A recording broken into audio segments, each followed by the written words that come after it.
c'est dans cette optique qu'il a voulu que cette chanson soit en sourdine, en background. Alléluia. Amen. Donc que votre cœur soit ouvert, soyez ici. Voilà. Nous avons parlé pendant les quelques semaines qui sont passées de l'efficacité de la prière ou de comment prier efficacement. Et nous avons abordé plusieurs points à ce sujet. Aujourd'hui, nous allons démarrer une nouvelle série d'enseignements. Est-ce à dire que nous avons fini avec le sujet de la prière? Non. Mais le Seigneur a voulu que je vous entretienne sur le sujet de la foi. Donc, nous allons parler de l'audace de la foi. L'audace de la foi. Déjà, quand nous disons la foi, beaucoup de personnes ont une idée de ce que nous voulons dire, mais plein de gens ne maîtrisent pas réellement le sujet de la foi. Beaucoup confondent la foi à la croyance. Il y a une nette différence entre la foi et la croyance. La foi se démontre. La foi est ferme. La croyance est tout simplement abjecte, c'est-à-dire c'est spirituel. La foi se manifeste. Hébreux chapitre 11, verset 1 nous dit que la foi a une ferme assurance. La croyance n'est pas une ferme assurance. La croyance peut être modifiée. Parce que si je te donne une information aujourd'hui et tu y crois, et je reviens demain, je dis, ah, c'est pas ce que je t'avais dit là. Et je donne une autre information, tu vas changer ta croyance. Nous sommes d'accord? Mais quand c'est la foi, ça ne change jamais. C'est statique. C'est une ferme assurance des choses qu'on espère et une démonstration de ce qu'on ne voit pas. C'est-à-dire, vous croyez tellement qu'on voit ça dans votre vie. On vous voit exprimer cela dans votre langage et dans vos comportements. On remarque aisément que vous avez dû croire quelque chose et que vous êtes accroché à quelque chose. On remarque ça aisément. C'est la foi. La croyance peut être modifiée au fil des ans. Il y a des gens qui étaient musulmans hier, ils croyaient en l'islam. Et un jour, ils ont rencontré Jésus véritablement et ils ont stoppé de croire en l'islam et ils sont devenus chrétiens. Vous voyez ça? Ça, c'est la croyance, c'est modifiable. Mais la foi est ferme. Maintenant, quand nous disons audace, qu'est-ce que l'audace? Alléluia.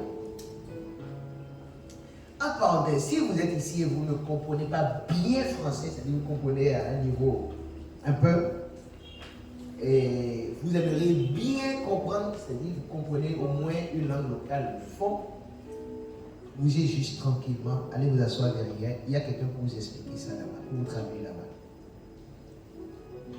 Ça va vous aider à mieux comprendre, mieux cerner le message. C'est important. Alléluia. Alors, je reviens sur le sujet de la foi. Alors, donc, nous disons l'audace de la foi. Qu'est-ce qu'on appelle d'abord audace? Je vais vous lire.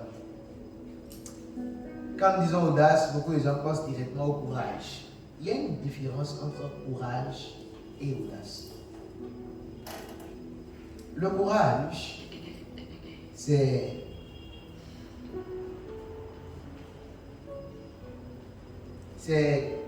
un truc qui... le courage a beaucoup plus une connotation de résistance de persévérance, d'accord, face à une situation, face à la peur surtout. Quelque chose qui vient, dont tout le monde doit avoir peur, et je dis non, je résiste, j'affronte. Ça, c'est le courage. Mais quand nous parlons de l'audace, ça va au-delà. Le courage a un sens beaucoup plus positif et tout le temps positif. L'audace a un sens... l'audace peut aller dans tous les sens. Je vais dire ça comme ça. L'audace, c'est une témérité. Vous êtes téméraire, ça dit, vous êtes têtu. Vous êtes têtu et vous avez le courage d'innover, de faire quelque chose que personne n'a jamais osé faire.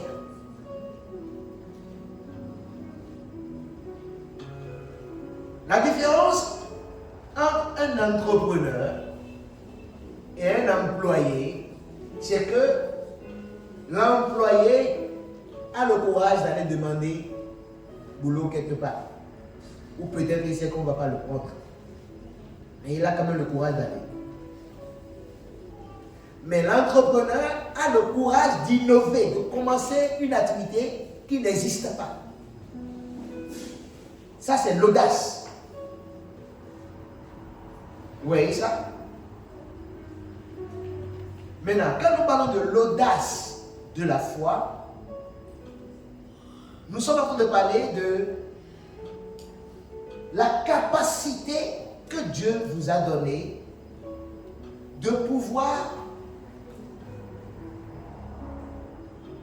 affronter certaines situations indépendamment de tout ce que les hommes peuvent en dire. Peu importe qui est en face, vous avez cette audace de sortir quand même, de faire ce que Dieu vous a dit. Parce que c'est Dieu qui vous l'a dit. Ça dit, c'est ce qui vous amène à voir Dieu plus réel pour vous que même les lois de votre pays. La parole de Dieu devient plus réelle, plus vraie pour vous que les autorités de votre pays. Quand vous avez l'audace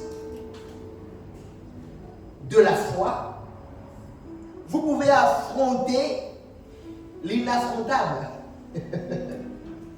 Vous comprenez ce que je veux dire? Nous prenons l'exemple par exemple de David devant Goliath. David a utilisé l'audace de la foi. Ce n'est pas courage. Saül était courageux. Et il y avait plein de courageux en Israël. Pour être soldat, il faut d'abord le courage. Sans courage, tu ne peux pas te faire enrôler dans l'armée. Parce que le jour où tu dis j'accepte des soldats, ce jour, tu acceptes de te faire tuer comme un animal. Et ça peut arriver à tout moment. Donc il faut avoir le courage d'abord même pour aller dire je deviens militaire. C'est un courage. Parce qu'il y a une peur. Tout le monde sait que c'est dangereux. Mais tu as le courage d'aller te faire enrôler ou devenir militaire. Donc ça c'est bien le courage. Donc toute l'armée d'Israël était bien courageuse. Ça on ne peut pas les appeler à armée. Israël, le roi, était bien courageux. C'était pas la première guerre. Ils ont déjà été à des guerres. Et ils ont toujours gagné. Parce que Dieu était avec eux. Et lorsque Saül a désobéi, et Dieu l'a quitté, maintenant, la peur était beaucoup plus réelle pour lui que Dieu. Du coup, même s'il avait de courage, il n'avait maintenant pas l'audace parce qu'il ne comptait plus sur Dieu. Il ne pouvait plus compter sur Dieu. Il est au courant que Dieu l'a rejeté. Samuel lui a dit ça ouvertement. Gloire à Dieu. Alléluia. David venait de recevoir l'onction. Et selon ce que l'homme de Dieu lui a dit, il ne peut pas mourir jusqu'à ce qu'il soit assis sur le trône. Donc il était conscient que quel que soit le défi qui viendrait, Dieu lui a dit qu'il est le roi. Et tant qu'il n'est pas encore assis sur le trône, rien ne peut le défaire. Rien ne peut le tuer. Donc il avait cette audace d'aller. C'est-à-dire, l'audace vous fait oser. Vous voyez cela? L'audace vous fait prendre des risques. Et c'est exactement ce que c'est que la foi. La foi c'est un risque. De manière courte. La foi, c'est un risque. Mais un bon risque. Gloire à Dieu. Un exemple simple, pour revenir, avant de revenir sur David. Vous êtes malade. Et la parole dit, aucun habitant de Sion ne dira je suis malade. Et vous vous rappelez de ça. Et vous vous rappelez que on vous a enseigné que quand vous sentez un mal, vous devez déclarer la parole de Dieu et réprimander le mal et rappeler à votre corps qu'il est le temple du Saint-Esprit et qu'aucune maladie ni affliction ne devrait s'y trouver. Et vous prenez le risque, au lieu d'aller prendre médicaments, comme tous les hommes normaux, vous commencez par déclarer la parole. Malgré que vous avez la possibilité facile d'aller prendre le médicament juste pour calmer le mal, vous dites, je ne fonctionne pas à la foi. C'est un risque. On est d'accord? C'est un risque. Votre santé est en jeu. Mais vous prenez ce risque et Dieu honore toujours ça. Dieu honore toujours la foi. Sa parole déclare, sans la foi, il est impossible d'être agréable à Dieu. Hébreux 11, 6. Or, sans la foi, il est impossible de lui être agréable. Donc, peu importe combien tu pries, peu importe combien de fois tu es à l'église, peu importe combien tu lis la Bible, si tu n'as pas la foi, il est impossible de lui plaire. Gloire à Dieu. David, face à Goliath, quand vous lisez la Bible, vous voyez la description de la taille de Goliath. Goliath mesurait plus de 6 coudées. Vous savez ce que ça veut dire? 6 coudées. C'est ce que la Bible a dit. Plus de 6 coudées. Ça fait environ 4 ou un peu plus de 4 mètres en termes de taille. Personne d'entre vous ici ne fait 2 mètres. En tout cas, je ne vois pas encore quelqu'un ici qui est 2 mètres de taille. Le plus élancé parmi vous aurait peut-être 1m75. Il n'y en a pas beaucoup ici. 1m70, 112 peut-être. Ou bien, quelqu'un a 1m75 ici? Ah, 1m75 là-bas. D'accord. Donc c'est le plus élancé. Hey, toi 85. Oui, tu es la plus élancée ici. Oui, c'est vrai. Mais tu ne fais pas 2 mètres malgré ta taille. N'est-ce pas? Ok. Maintenant, nous sommes en train de parler de quelqu'un qui faisait plus de 4 mètres, 5 mètres. En taille. Et il n'est pas svelte. C'est-à-dire qu'il n'est pas mince, maigre, maigrichon. S'il est que je vais, il peut dandiner et tomber. Non. C'est un géant. Il était baraqué. Il avait des muscles, beaucoup de muscles. Il était gigantesque. Et il avait une lance que 2 personnes portaient. Son arme avec laquelle il combattait Goliath, c'est 2 personnes qui gardaient ça sur leur épaule. Pour lui, à côté de lui. Et lui, il prend ça seulement avec une seule main. Donc il avait la force. Son arc ou sa lance était pesante. Ça pesait. C'était lourd également. Maintenant, nous avons de l'autre côté un jeune homme de 17 ans.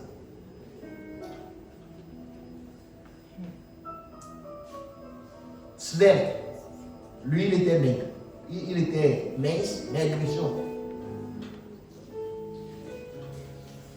David était un berger.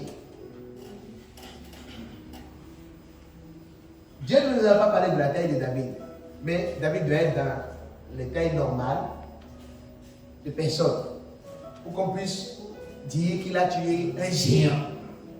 S'il était aussi géant, on allait dire, bon, c'est deux géants qui se sont rencontrés. Mais là, il était un enfant. La Bible déclare qu'il avait une taille plus petite que la taille de Saül. Parce que lorsqu'il a porté l'armure de Saül, il ne pouvait pas marcher. Saül lui a remis son armure. Et il a porté, et il ne pouvait pas bouger. C'était lourd. Donc Saül était plus baraqué que lui, et plus élancé que lui. Il était donc simple. Mais il a compté sur quelque chose. Sur Dieu. Tout le monde fuyait quand Goliath sortait et dit hey, je vous défie, envoyez-moi votre héros, votre champion, qu'il saute et qu'il ose combattre contre moi. Celui qui remporte fera incliner l'autre nation devant sa nation. Et quand il disait ça, quand il sortait pour dire ça, quand il sort seulement, il est revenu. Tout le monde fuit en même temps. Personne ne veut qu'il dise toi viens. Donc chacun disparaît. Alors, quand il va dire toi viens et tu vas revenir d'aller, tout le monde va dire ah, c'est toi il a désigné, pourquoi tu n'es pas parti? Donc chacun ne peut pas fuir. Même Saül, il ne pouvait pas sortir de sa tente. Et Dieu a formé David. Dans les coulisses, Dieu avait montré à David comment tuer Goliath. David avait tué Goliath avant de tuer Goliath. Amen. Goliath était féroce. Il était un homme de guerre, dangereux. Et il avait la taille. Il avait des muscles. Il était grand en taille. Il avait la force. Qu'est-ce que Dieu a fait? Dieu a envoyé premièrement un lion. Pour que David ait le courage de combattre la férocité de Goliath. Dieu a envoyé d'abord un lion. Et Dieu lui a donné la grâce de tuer le lion. Il a déchiré le lion. Et après, Dieu a dit, bon, ça, donc, tu n'auras pas peur de sa férocité. Ça, c'est bon. Maintenant, quelques temps après, Dieu envoie maintenant un ours. L'ours est géant en taille. Et ça a de la force. Dieu envoie maintenant l'ours. Et Dieu donne la grâce à David de comprendre qu'il est avec lui. Et David a affronté l'ours qu'il a tué. Donc David était plus équipé que tous les autres soldats. Il y a des situations que vous traversez aujourd'hui, c'est parce qu'il y a un Goliath en vue que Dieu vous permet de traverser ça là aujourd'hui. Mais vous voyez que c'est déjà votre Goliath.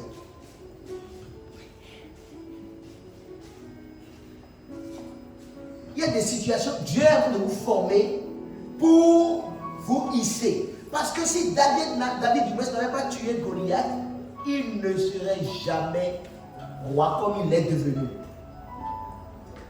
Dieu avait planifié cette situation pour le faire connaître en une fois au peuple entier. Comment il aurait pu devenir roi? Il n'a pas d'armée, il n'a pas d'argent pour faire coup d'État, il n'a pas d'armée pour faire coup d'État. Il serait devenu roi comment?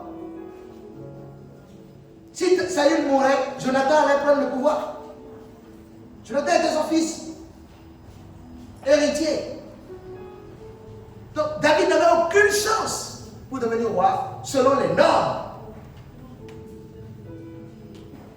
Mais Dieu savait comment lui il allait faire arriver sa parole.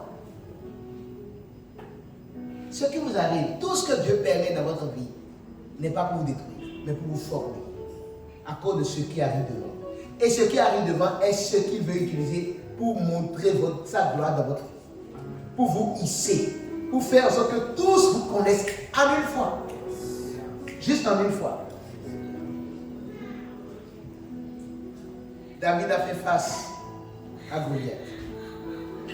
Écoutez bien. David disait à Goliath, tu viens contre moi avec la lance et le javelot. Moi je viens contre toi au nom de l'Éternel des armées.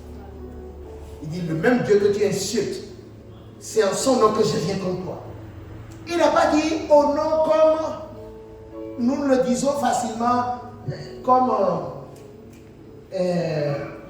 formule de prière. Formule. Quand nous faisons de prier, on dit au nom de Jésus. Comme si c'est une formule et c'est ça qui valide. Ce n'est pas ça. Déjà, quand nous disons au nom de Jésus, c'est un peu pour dire par l'autorité que j'ai, que Jésus-Christ m'a conférée, puisque j'agis en son nom, en lieu et place de Jésus. Donc, en lieu et place de Jésus, j'ai parlé. Est-ce que ça veut dire quand je dis au nom de Jésus? Vous comprenez ça? Je viens de parler en lieu et place de Jésus. Donc, écoute-moi quand c'est Jésus qui a parlé. C'est ce que ça veut dire. Donc, quand David disait au nom de l'Éternel, c'est pour dire je viens contre toi en lieu et place de l'Éternel des armées. Que tu insultes. Ce n'est pas moi qui veux te combattre. C'est l'Éternel des armées. Qu'est-ce qu'il a dit? Il était conscient qu'il transportait quelque chose de surnaturel, l'onction. Et il est allé contre Goliath avec la conscience de l'onction, l'audace de la foi. Il faut de l'audace pour, n'étant pas un militaire, oser défier le champion d'une armée plus puissante que son armée, que l'armée de son pays. C'est un peu comme le cas actuel, où on dit qu'il y a de terrorisme au nord, par exemple. Et Dieu vous dit dans votre chambre, ou par le biais d'un prophète, vous serez le prochain président. Maintenant, vous regardez dans votre poche, il n'y a pas d'argent. Et vous regardez autour de vous, il n'y a pas d'armée pour vous soutenir. Et Dieu vous dit, sors, va combattre toi seul les terroristes. Par là, je te donnerai la gloire. Vous avez entendu ça? Parmi vous là.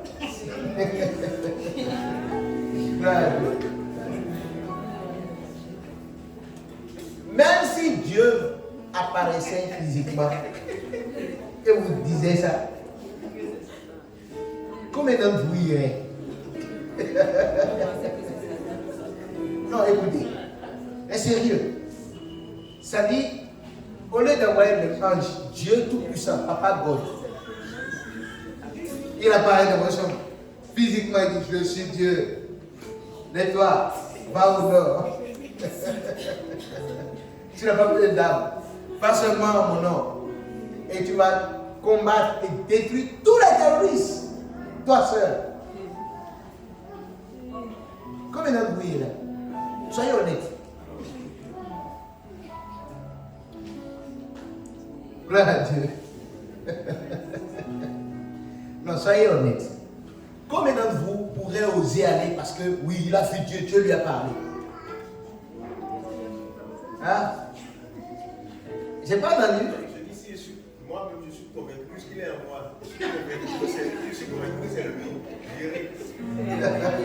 Si tu es convaincu. C'est vraiment lui.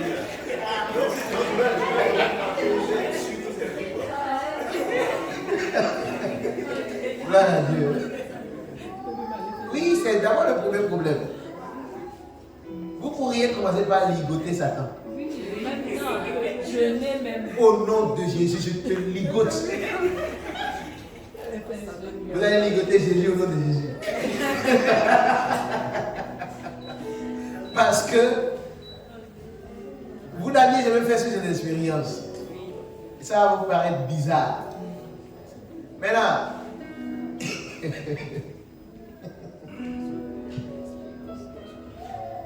ça me rappelle l'histoire de l'homme de Dieu qui a fini, Dieu lui a parlé et il a commencé par ligoter Satan.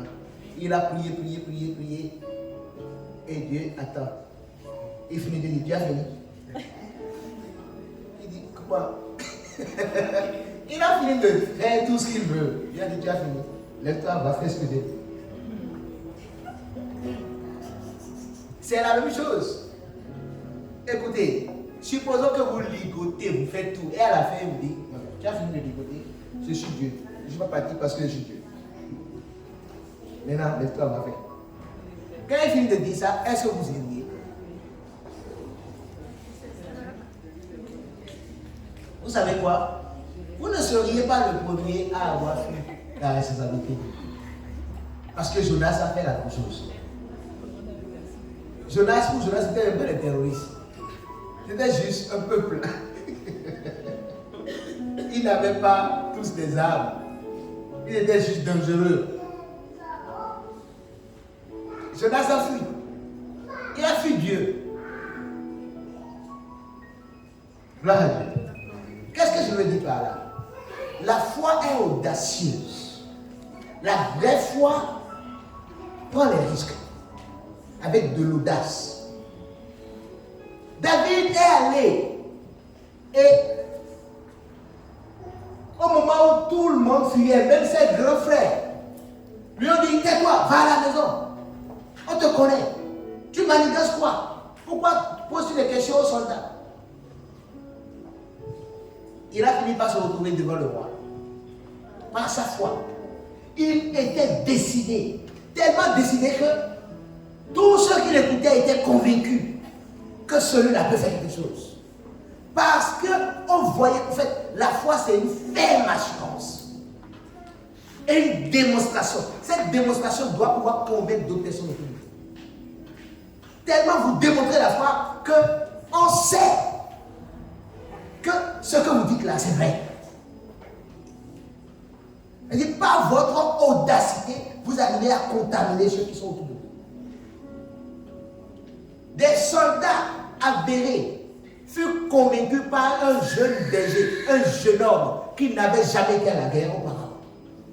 Et il est allé, du moins ils sont allés annoncer au roi. Ils ont osé ouvrir la tente du roi pour lui dire, il y a quelqu'un ici qui peut faire le job.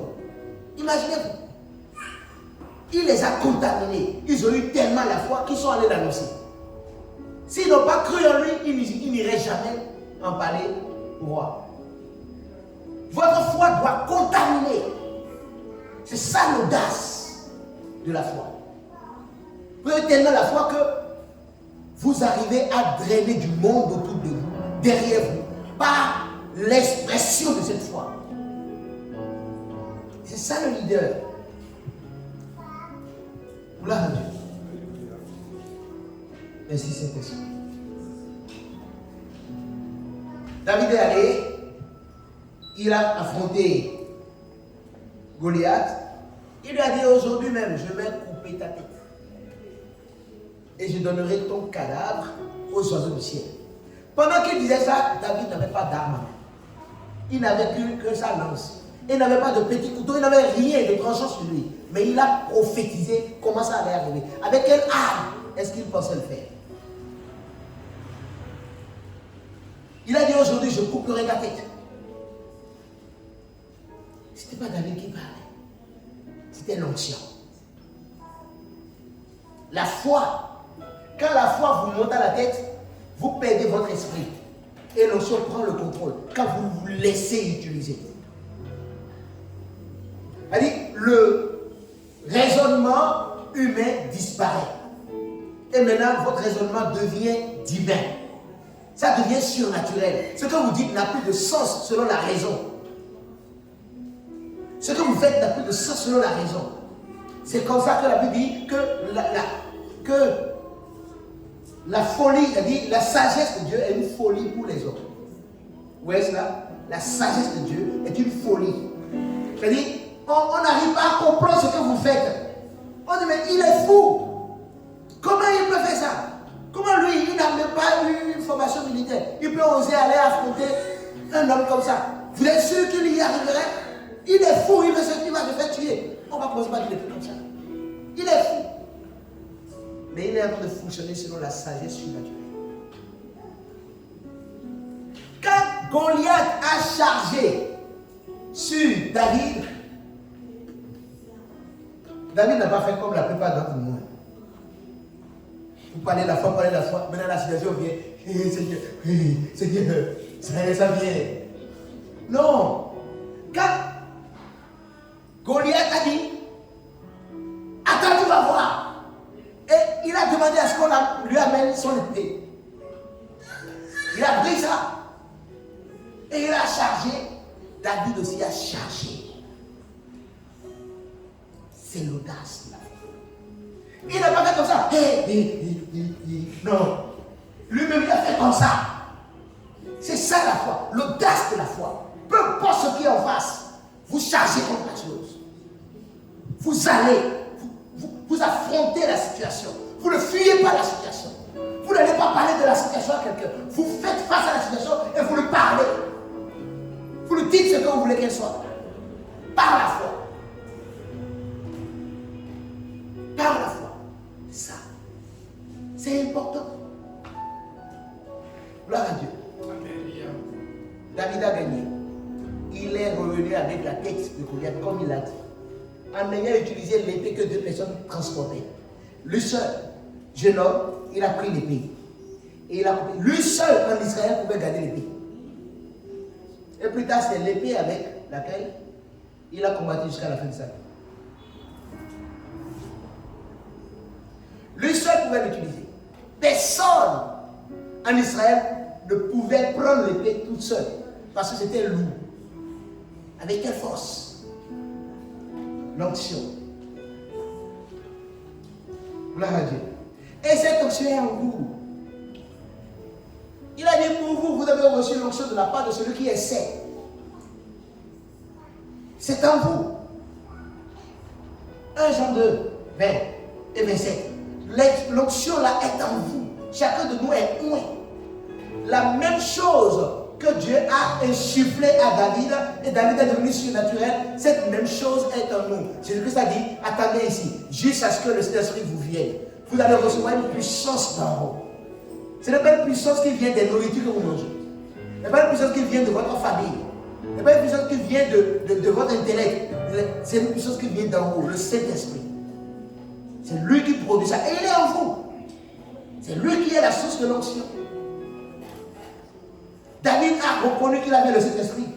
Quand il a dit à Dieu, ne me retire pas ton esprit. C'est-à-dire qu'il était conscient qu'il avait quelque chose de surnaturel en lui. Il a dit à Dieu, ne me retire pas ton esprit. Mais il savait que l'onction, la source de son onction, c'est l'Esprit de Dieu. Alléluia. Merci Saint-Esprit. Lorsque vous avez la foi, vous pouvez agir comme Abraham devant 4 armées.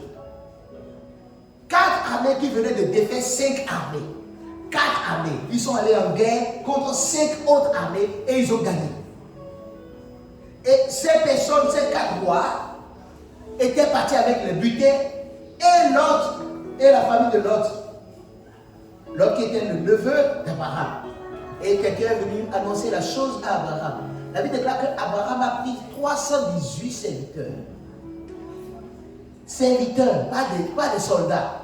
318 serviteurs de sa maison, qui sont nés dans sa maison. Des gens qu'il a vu naître, grandir et devenir jeune homme. Il en a pris 318. Et il a poursuivi les 4 rois.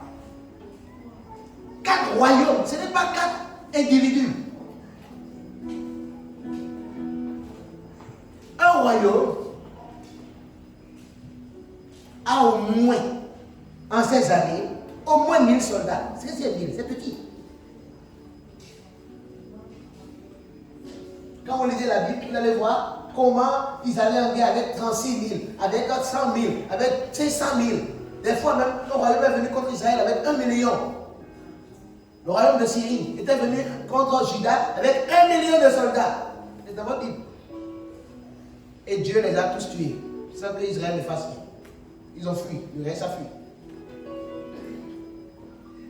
Donc, quand nous parlons de royaume en ces années, ce n'était pas des centaines seulement, c'est des milliers. Et il y en avait 4 milliers, 4 royaumes du moins. Et Abraham était sorti de sa maison. L'histoire est dans Genèse chapitre 14, après le verset 1er, jusqu'au dernier, bien sûr. Il est sorti de sa maison avec 318 personnes. Et quand il est allé, il a vécu. Au verset 20, la Bible nous montre, au verset 16 bien sûr, comment il a poursuivi et il a vaincu. Il a poursuivi les 4 et il les a vaincus. Il y a quoi au monde qui a fait croire à Abraham qu'il pouvait vaincre avec 318 personnes 4 armées? L'audace de la foi. Shadrach, Meshach et Abednego face au roi, l'empereur du monde de son temps. Nous étions en année 665 avant Jésus-Christ. Le roi, l'empereur Nebuchadnezzar était l'empereur du monde. Même l'Égypte était à ses pieds. Il gouvernait la terre entière. Il était le roi du monde. Il a conquis tous les royaumes. En tout cas, c'est ce que la Bible dit. Et il était le roi tout-puissant. Et il a fait une statue. Il a demandé à ce que, quand on va sonner la trompette et tous les instruments de musique, que tous ceux qui sont là se prosternent et adorent la statue. Je pensais que Daniel aussi s'était prosterné, puisque la Bible n'a pas parlé de lui ayant résisté, jusqu'à ce que j'aie lu ma Bible. Lorsque vous ne lisez pas votre Bible, vous n'avez pas la précision de l'histoire biblique. En réalité, le roi avait convoqué les gouverneurs. Ce n'était pas tout le peuple. C'était les gouverneurs qui devraient se prosterner devant la statue du roi Nebuchadnezzar. Et au nom des gouverneurs, il y avait les 3 amis, les 3 compagnons de Daniel. Donc, quand on sonne, tous les gouverneurs de toutes les régions, toutes les provinces, devraient se prosterner et adorer la statue. Parce qu'il fallait qu'eux-mêmes adorent la chose afin de pouvoir aller présenter ça au peuple. Donc, quand on a sonné, Daniel n'était pas là. Lui, il travaillait au palais royal. Il n'était pas présent. Et regardez ces 3 jeunes hommes. Ils ont refusé, face à la menace de se faire tuer par le roi tout-puissant de la terre en ce moment. L'audace. Ils ont dit, nous ne nous prosternons pas. Parce que notre Dieu est capable de nous délivrer de la puissance du feu. Et même s'il ne le fait pas, on s'en fout. On ne va pas se procéder. Ça, c'est l'audace de la foi. La foi qui vous fait prendre des risques. L'audace peut être considérée comme une imprudence. C'est-à-dire, on vous considère comme... il n'est pas prudent. Il doit faire attention normalement ici. Il n'a pas fait attention. Non, la foi ne fait pas attention. La foi fait attention à une seule chose, la parole de Dieu. Je vous dis la vérité. Je vous dis la vérité. Je me rappelle le jour où j'étais chez moi et on m'a appelé pour m'annoncer que mon fils aîné, mon garçon aîné, était dans le coma, subitement. Subitement. En cette année-là, ils étaient encore avec le maire. J'étais dans une autre maison, moi. Donc, on m'avait appelé pour me dire qu'il avait le palu. Donc, j'avais commencé par lui faire sur les soins par le biais du médecin de la famille. Et un jour, vers 16h, j'étais chez moi, seul. Quand on m'annonce, on m'appelle. Ah, tu es où, tu es où? Viens vite, viens vite, viens vite. C'était ma grande soeur. Viens vite, viens vite, viens vite. Tout le monde est ici déjà. On est déjà accroché de voiture. Vous faites quoi? Ah, Fadou est dans le coma. Et quel coma? Je n'ai pas compris. Coma. J'ai failli paniquer, je vous dis la vérité. C'est quand même mon fils. Donc, quand la nouvelle est tombée comme ça, avec même le temps utilisé, on m'invitait à paniquer. Et c'est ça le fort des Béninois. Ou des hommes. Quand la nouvelle est venue, j'ai voulu me lever en même temps, m'habiller et prendre ma moto et sortir. Quand le Seigneur m'a dit, tu vas où? J'ai attendu, tu vas où? J'ai dit, Seigneur, tu viens d'entendre la nouvelle, mon fils. Il dépose le téléphone. Ah, je ne lui pas là. Oui. Je dis, d'accord, Seigneur. J'ai déposé le téléphone, déposé la clé de la moto, je suis allé sur mes genoux et j'ai commencé à parler en langue. Pendant que je priais en langue, il m'a dit, je suis au courant. Viens me valoir. Pas maintenant. Maintenant, j'avais le cœur apaisé. Je n'étais plus. J'aurais pu faire l'accident au chemin. Je vous dis la vérité. Il y a des situations où on vous appelle, vous paniquez au point où vous qui êtes la solution, Satan vous arrive à vous achever en chemin aussi. Avant que vous ne pas venir au point final. C'est sérieux, je vous dis la vérité. Parce que vous paniquez. Donc, quand j'ai fini de prier, j'étais apaisé. J'étais sûr que Dieu était au contrôle. J'ai pris ma moto, j'étais tranquille, j'ai conduit normalement. J'arrive, je garde ma moto, tout le monde était là. Ah, hey, tu pouvais voir des pleurs, d'autres qui pleuraient, d'autres qui paniquaient, tout le monde est debout. Je viens, je garde ma moto tranquillement. Je ne vais pas faire comme, hey, prends la moto, et puis j'ai tombé, et puis j'ai tombé. Non. J'ai garé posément. Et j'étais descendu de la moto. Et j'ai marché normalement. Je pouvais entendre des gens dire, vous savez, c'est lui, il a donné l'enfant déjà. Il a donné l'enfant. J'ai entendu dehors, dis ça. Je vous dis la vérité. Et je suis rentré, je l'ai vu allongé dans le divan. Et tout le monde était dehors, on l'a laissé seul. Il ne réagissait plus donc, il respirait, mais il ne réagissait à rien du tout. Et je l'ai vu. Monsieur m'a dit, impose-lui la main, parle. Je lui ai imposé les mains. J'ai parlé en langue. Quand j'ai fini de parler en langue, j'ai entendu, à peine maintenant le médecin, qui était mon frère bien sûr, demande-lui si ça peut être géré à la maison.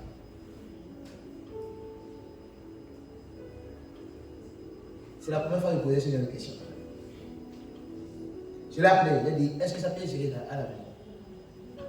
Il dit, non, possible, mais il va devoir appeler ses supérieurs pour savoir ce qu'on fait dans un cas pareil. Je lui ai dit, appelle-les alors. Et dis-moi combien ça peut prendre. Parce que mon enfant ne quitte pas ici. Et rien ne va lui arriver. Quand j'ai dit ça, c'est fini. Ma maman, tout le monde, on a dit ça. Il est devenu fou. Il a offert l'enfant. D'autres qui disaient ça, d'autres qui disaient, il va tuer l'enfant. J'entendais beaucoup de choses, mais j'avais fermé mes oreilles contre tout ce que tout le monde disait. Et je ne les avais ouvertes qu'à ce que Dieu me disait. C'est ça l'audace de la foi. Vous ne considérez pas ce qui est autour. Je vous dis, c'est la foi. J'étais là quand il a expiré. Vous savez ce que ça veut dire, expirer? Et j'ai mis mes deux mains, bah, sur cette poitrine. J'ai parlé le premier, au nom de Jésus. Et il a continué à respirer normalement. Quand il respirait normalement, j'ai dit, ok. Il est revenu. J'ai dit, il faut combien? Il a dit, c'était même pas beaucoup. Mais qu'il allait payer ci, payer ça, payer ça. Il a dit, ok, prends déjà ça là, va payer pour le premier sol. Comment ça? Je n'avais pas d'argent. Mais ce que j'avais, c'était suffisamment démarré. Il a dit, le reste, on ne va pas rater. Je parlais pas à la fois parce que Dieu m'a dit que ça allait. Il a mis sous perfusion intense, des trucs comme ça. Il a commencé à faire des trucs. Il était là. Jour 1, le Seigneur m'a dit, chaque 3 heures de temps, tu pars, tu pries en langue. Tu lui poses les mains, tu parles en langue. Chaque 3 heures de temps. Et c'est parti. Je suis en train de faire n'importe quoi, je fais le chrono. Quand ça sonne 30 minutes avant, je me déplace, je vais à la maison, je lui pose les mains, je parle en langue, je déclare. Tu vis très bien, tu respires très bien. Parce que mon frère, après les analyses, revient dire que c'est le neuropaludisme. Et que quand tu as le neuropaludisme, c'est-à-dire c'est le plus haut niveau de paludisme. Quand tu sors, tu arrives, on arrive à te récupérer, que tu deviens zinzin. Vous êtes sérieux? Tu perds l'usage d'une partie de ton cerveau. Et que tu es capable. Dis-moi mon enfant. Dis-moi mon enfant. J'ai commencé à déclarer. Tu reviens en parfaite santé. Tu parles bien. Tu marches bien. Tu es intelligent. J'ai commencé à déclarer ça. Jour 1, je n'ai pas raté. Parler en langue chaque 3 jours. Jour 2, on appelle mon oncle. C'était pas encore l'heure pour venir prier. J'étais occupé quelque part quand mon oncle appelle. Dieu, viens me voir ici tout de suite. Il dit, c'est quoi ça encore? D'accord. J'ai pris ma moto, j'arrive. Il dit, maman pleurait. Je t'ai appelé parce qu'il veut tuer l'enfant. Depuis hier, l'enfant ne parle pas et il a voulu garder l'enfant à la maison. Je ne suis pas dedans. Mon oncle a dit, c'est vrai que tu as fait ça? J'ai dit, oui, j'ai fait ça. Il dit, pourquoi? J'ai dit, Dieu m'a parlé. Il était chrétien aussi. Il était avec moi. Nous étions seuls à être évangéliques. Il a dit, Dieu t'a parlé? J'ai dit oui. Il a dit, d'accord, prions. Il ne m'a pas accusé. Il m'a soutenu. Et Dieu t'a parlé? J'ai dit oui. Il a dit, d'accord, prions. Et lui et moi, on est retourné voir l'enfant. On lui a imposé, on a parlé en langue. Et à la fin, il part le reste de l'argent. Il me tend ça exactement. Il n'avait pas dit ça. Il me tend ça exactement. Il dit, Gomet, pour qu'on continue de faire les soins. Jour 2, fini. Jour 3, j'ai fait ce que j'avais à faire. Vers le soir, on m'appelle. On dit, Fallon, viens se réveiller. Et puis là, demain, il appelle vous comme ça. Il dit, ça ne peut pas être autrement. Parce que Dieu m'a parlé. Vous savez, il faut de l'audace. C'est un risque. Un gros risque. Mais lorsque vous avez la foi et vous êtes sûr que Dieu vous a parlé et vous vous accrochez à ça, vous ne serez jamais revenu avec la honte. Jamais. Jamais. Shadrach, Meshach et Abednego ont pris ce risque. Ils étaient prêts à ce qu'on les jette dans le feu. Et remarquez que Dieu n'a pas empêché qu'on les jette dans le feu. Dieu voulait montrer sa gloire. Dieu n'a pas empêché que la situation arrive. Que le pire que tout le monde craignait arrive. Dieu a laissé le pire arriver, mais au milieu du pire, Dieu a manifesté sa gloire. C'est ce que Dieu fait. Vous devez avoir cette foi qui vous rend imbécile dans votre psychisme, c'est-à-dire dans votre tête. Vous avez la posture de vainqueur avant même que la chose ne finisse. C'est-à-dire, quand vous regardez, on sait que vous êtes tranquille. On remarque que vous êtes peinard face à une situation devant laquelle tout le monde est affolé. Vous êtes tranquille. C'est cette foi que Jésus-Christ a utilisée. Face à la tempête, tout le monde était on va mourir. Quand on l'a réveillé, il n'a pas paniqué comme eux. Il s'est levé. Il a ordonné au vent et à la mer. Silence! C'est ça l'audace que la foi vous donne. Quand vous avez la foi, vous êtes audacieux. La foi a amené Moïse à oser aller devant un roi qui cherchait à le tuer, Pharaon. Il a fui l'Égypte à cause de Pharaon.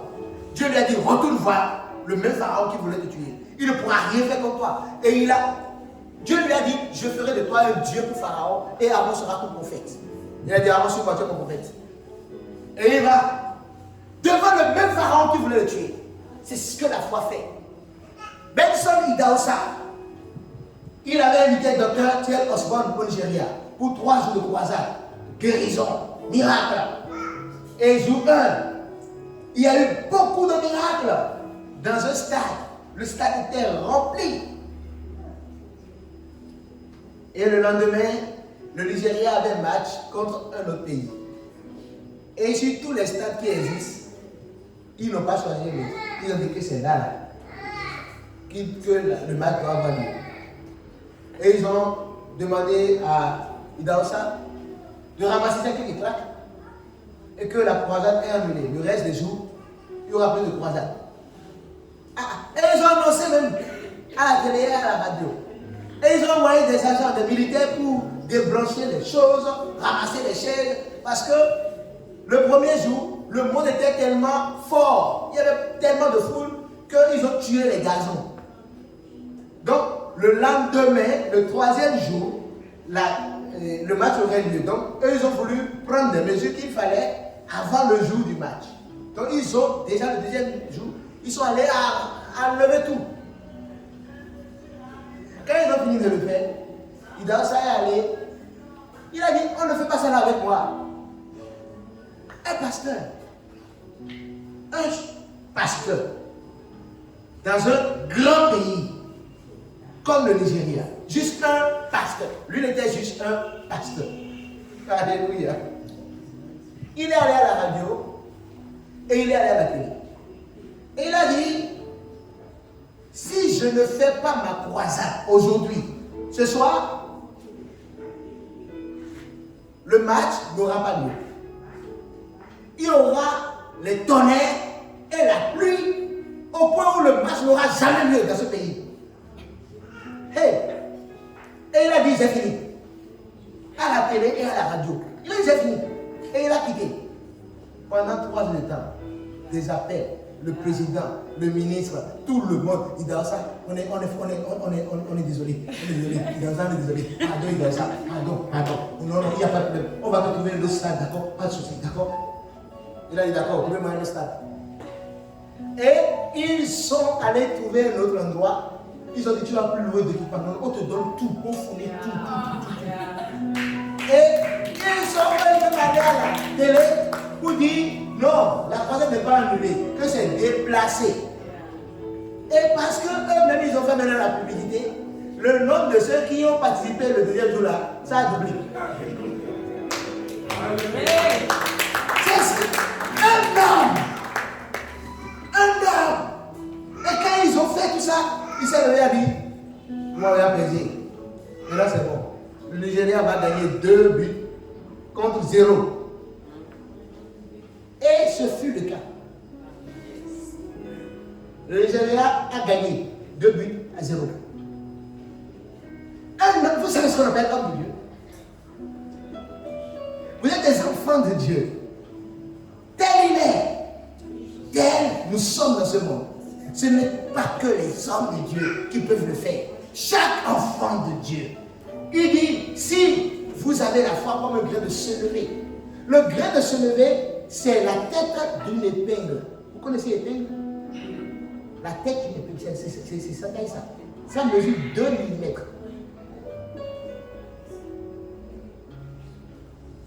C'est le grain de semevé, ça. Faites vos recherches. C'est tellement petit. Et d'ici, vous avez une foi qui est comme ça, vous pouvez déplacer des montagnes. Maintenant, la foi que vous avez dépasse cette foi-là, parce qu'il faut avoir une foi supérieure à celle-là pour croire en Jésus-Christ. Et vous avez eu la foi qui est supérieure à cette petite foi déjà, parce que vous avez cru en Jésus-Christ. Tel il est, tel vous êtes. Donc la foi que vous avez dépasse un grain de semence. Quelqu'un dit, j'ai la foi qui déplace des montagnes. Tu as une très petite foi alors. Ta foi est très petite alors. Si tu as la foi qui déplace les montagnes, ça veut dire que c'est une très petite foi. Moi, Jésus a dit, si vous avez une foi comme quand de se lever, vous déplaceriez les montagnes. Donc si tu dis, oh, c'est la foi qui déplace les montagnes, c'est que la foi là, que toi tu as là, c'est très petit. Dieu veut plus. Et le plus qu'il veut, c'est quand il a dit à Thomas, il a dit, parce que tu as vu, tu as cru. Heureux ceux qui n'ont pas vu et qui croient. Et vous, vous êtes heureux, vous n'avez pas vu, vous avez cru. Il dit, c'est la foi supérieure. La foi que vous avez est suffisante. C'est la foi supérieure. C'est la foi dont il a dit, dont Dieu a besoin pour vous donner tout ce dont vous avez besoin. C'est la foi là, vous l'avez déjà. Ce n'est pas le lieu de dire, oh Seigneur, donne-moi la foi comme il dans ça. Oh, donne-moi la foi comme David. Donne-moi la foi comme Shadrach, Meshach et Abednego. Non, non, non. La foi que vous avez dépasse déjà tout ça. Tout ce dont vous avez besoin, c'est de pouvoir avoir l'audace de parler par la foi. L'audace de vivre par la foi. L'audace de faire ce qu'on a dit que vous ne pouvez pas faire. Par la foi. L'audace de vous lever et de déclarer. Écoutez, tant que vous le dites, ça ne s'accomplira pas. Parce que la foi parle. La foi qui ne parle pas meurt. La foi qui n'agit pas meurt. Si vous croyez, c'est d'autres juste dans votre cœur. Vous savez quoi? Les démons croient. Ils croient que Dieu existe. Ils croient tellement qu'ils tremblent de peur. Mais ils n'osent jamais dire.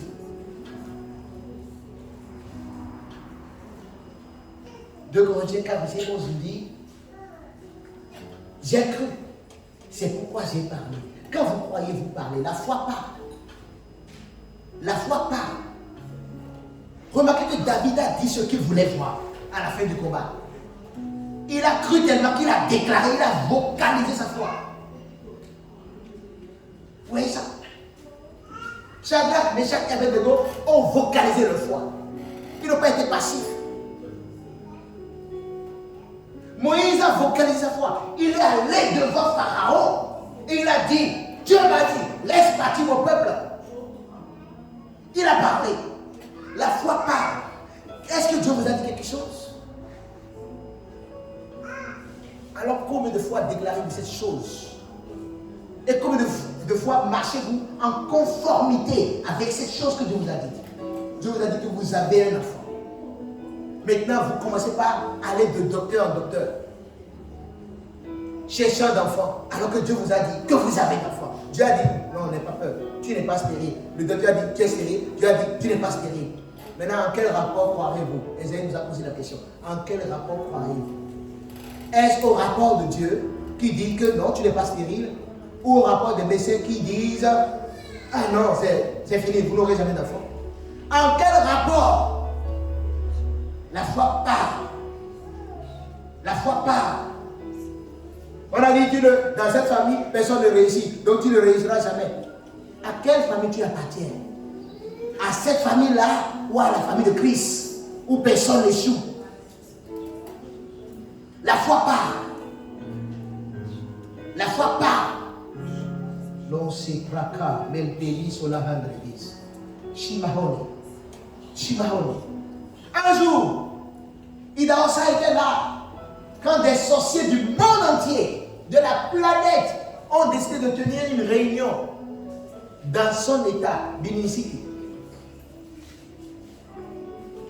Ils ont dit qu'il y aura réunion mondiale des sorciers. Et que ça aura lieu dans l'état du Bénin, qui est au Nigeria. Ce n'est pas le Bénin, la République du Bénin. Il y a un état au Nigeria qu'ils appellent Bénin, Benin City. Et c'est l'état où Idaosa est né. C'est là où il avait le siège de son ministère.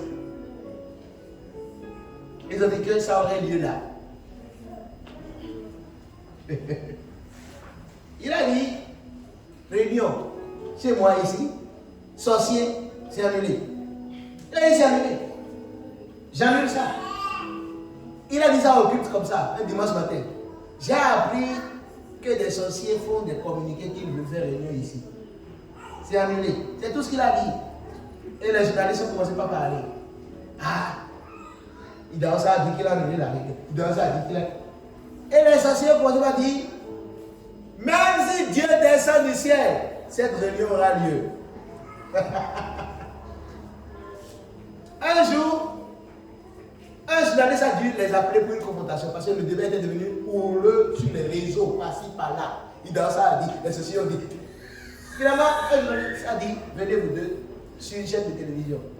On veut savoir si la réunion aura lieu ou pas. Le sorcier est venu avec ses livres de magicien, des choses. Il est assis avec la Bible. Il est assis à l'opposé. Le journaliste était au milieu. Et le journaliste a donné la parole au sorcier, celui qui représentait les sorciers pour organiser, pour accueillir la réunion. On lui a donné la parole. Dis-moi, dites-nous, est-ce que la réunion aura lieu? Il a commencé par citer même des versets bibliques. Même des versets bibliques. Pour soutenir que cette réunion-là aurait lieu. Et que si Dieu, même si Dieu descendait du ciel, il a osé dire ça encore. Que si Dieu même descendait et s'asseyait contre la réunion, que c'est déjà bouclé, cette réunion aura forcément. Quand il a fini de parler, ils ont donné la parole à Idaosa. Ils ont dit, voilà tout ce qu'il a dit. Qu'est-ce que vous en dites? Idaosa a dit, moi je n'ai rien à dire. J'ai juste une seule question à poser. Après quoi je vais agir ici tout de suite. Ils ont dit, quelle est la question? Il a dit, monsieur, regarde-moi. Dis-moi, es-tu un sorcier? Oui ou non? Parce que c'est écrit dans ma Bible que tu ne laisseras pas le sorcier vivre. Donc, dis-moi si tu es sorcier, je te tue ici tout de suite. Je n'ai pas besoin de te tuer avec quelque chose. Je parle, tu meurs ici.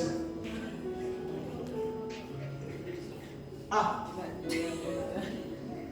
Le gars commence par vouloir commenter. Il dit non.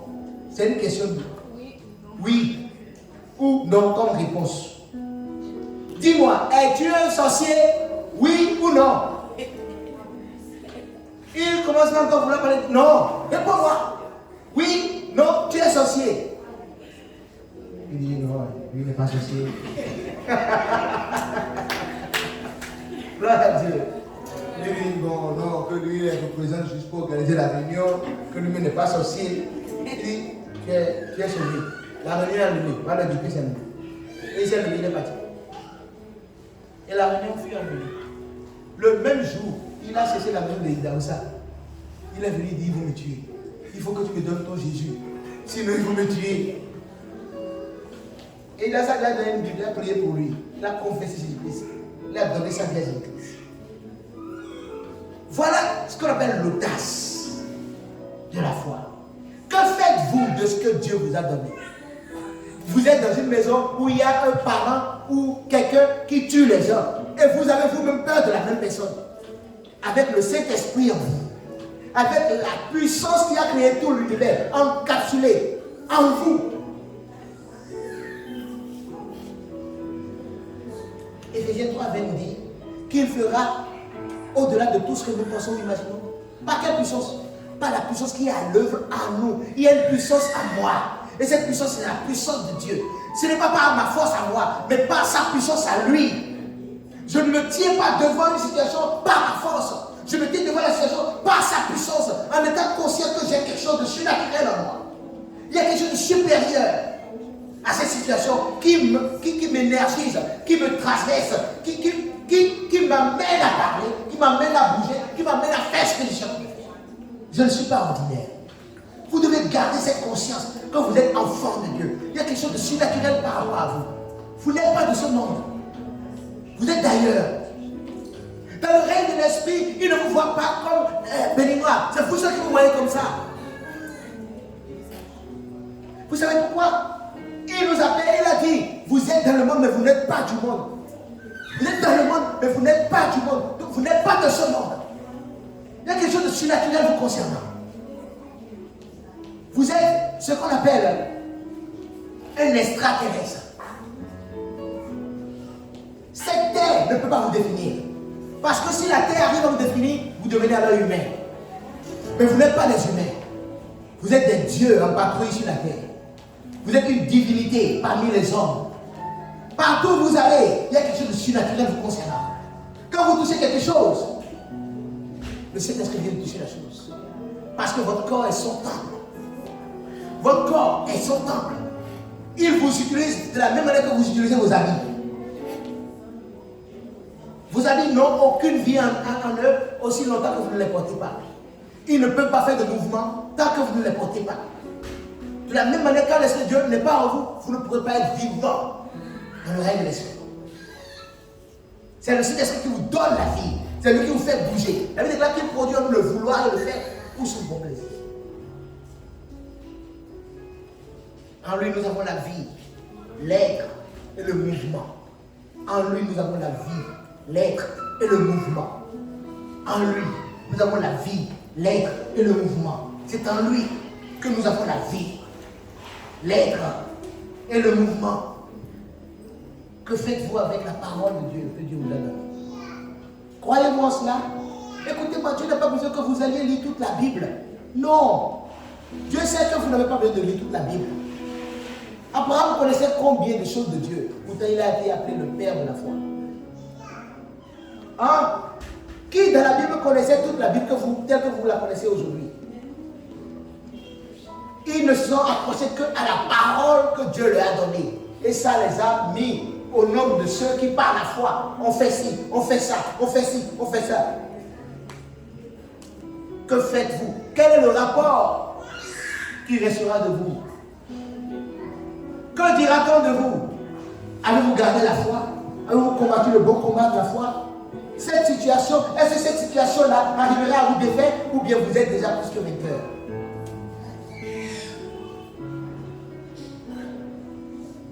Vous avez une maladie. On vous a dit que c'est incurable. Vous savez, écoutez-moi très bien. Avant que quelqu'un ne dise « je ne peux pas », c'est que la personne a comparé la chose à sa capacité à elle. Donc quand les médecins disent qu'une maladie est incurable, c'est que c'est selon leur capacité à eux. Ça ne veut pas dire que la maladie ne peut pas être guérie. Alléluia. Notre Seigneur est le Dieu de toute impossibilité. La Bible déclare ce qui est impossible aux hommes est possible à Dieu. Car avec Dieu, rien n'est impossible. Ça veut dire qu'il n'y a pas de maladie incurable pour mon Dieu. On vous a peut-être diagnostiqué d'une maladie en grippe incurable. La bonne nouvelle est qu'avec Dieu, rien n'est impossible. Prenez cette parole-là que Jésus-Christ a dit. Jésus a dit avec Dieu, rien n'est possible. Vous prenez cette parole, vous dites Seigneur, je sais qu'avec toi, rien n'est possible. Cette guérison est impossible aux humains, mais avec toi, ce n'est pas impossible. Avec toi, c'est possible. Avec toi, c'est possible. Je sais que je ne mourrai pas. Je vivrai. Je raconterai. Je témoignerai de ta bonté, de ta capacité à guérir n'importe quelle sorte de maladie. Cette situation est venue. Tu l'as laissé arriver parce que tu veux te glorifier. Lazare a fait 4 jours dans la tombe. Et il est venu. C'est la première fois qu'on voyait quelqu'un faire 4 jours et être ressuscité. La gloire de Dieu a été éclatée. Vous parlez exactement de la même manière. Et quand vous parlez comme ça, marchez comme ça, au lieu de continuer à aller voir le médecin, oh, dans ma médicament, oh, et ça va me sauver. Oh. Non, vous marchez maintenant sur la foi. Pierre avait une petite foi. Jésus a témoigné que Pierre avait une petite foi. Mais pourtant, il a marché sur les eaux. Il a marché sur les eaux. Parce que Jésus lui a dit, viens. Et il est venu. Il est allé vers Jésus sur la parole, viens. Quand aussi longtemps qu'il marchait sur la parole, viens, il continuait à marcher sur les eaux. Mais lorsqu'il a détourné sa parole, ses regards de Jésus, du moins, et de la parole, et qu'il a commencé par c'est moi, je marche aussi sur les eaux. Il a commencé par remarquer la situation. Il a commencé par avoir peur. Et Jésus, quand il a crié, sauve-moi, Jésus lui a tenu la main. Il a dit, pourquoi as-tu douté? Homme de peu de foi. Ça veut dire Jésus savait qu'il avait peu de foi, mais pourtant il a marché. Les mêmes eaux sur lesquelles il a marché, ces mêmes eaux ont voulu l'engloutir. La même eau. Ce n'est pas une autre. Ça veut dire que ce n'était pas sur les eaux qu'il marchait. Il marchait sur la foi. Parce que quand il a fini par ne plus considérer la foi et avait commencé par considérer l'eau, l'eau a commencé par la voir. C'est la même chose. Refusez de considérer votre situation. Peu importe le niveau, continuez à vous accrocher à la parole de Dieu. Dieu est juste. Il n'abandonne jamais le juste. La Bible déclare que Dieu délivre toujours le juste de ses afflictions. Il dit, beaucoup sont les afflictions qui atteignent le juste, mais l'Éternel le délivre toujours, pas certaines fois, toujours. Donc, quelle que soit la situation qui arrive, vous connaissez déjà la fin. Vous savez une chose, Dieu délivre toujours le juste. Et je suis le juste de Dieu. Quelqu'un dira, comment je suis juste? Écoutez-moi très bien. Abraham a cru. Et Dieu l'a déclaré juste. Et la Bible déclare dans Romains chapitre 4 que ceux qui ont la foi d'Abraham, ceux qui n'ont pas vu et qui ont cru, ceux-là aussi sont déclarés justes. Donc, je n'ai pas vu. Je n'étais pas là quand Jésus a été tué. Je n'étais pas là quand il est ressuscité. On m'a parlé de ça. J'ai cru.